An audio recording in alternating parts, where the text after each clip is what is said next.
How to see what friends liked on Instagram. If you want to see what your friends have liked on your Instagram reel, this is how you do it.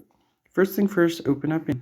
And what usually happens is once you open up your Instagram, if you come across any post or a reel, there usually is an icon where it is your friend's profile picture and a little heart indicating that they have liked that specific post. So let me show you guys what I'm talking about. Here, if I go ahead and tap on this reel right here, as you can see, there is this little heart icon right here. What you could do is just tap on it to see who has liked your reel from your friend list.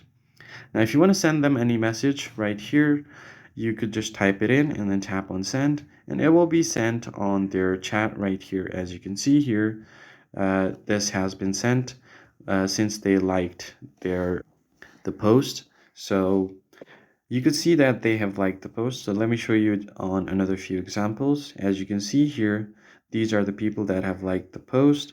So you could just go ahead and tap on the profile to see. And that's how you can see who has liked the post from your friend list. I hope this tutorial was helpful to you guys. I'll catch you on the next one.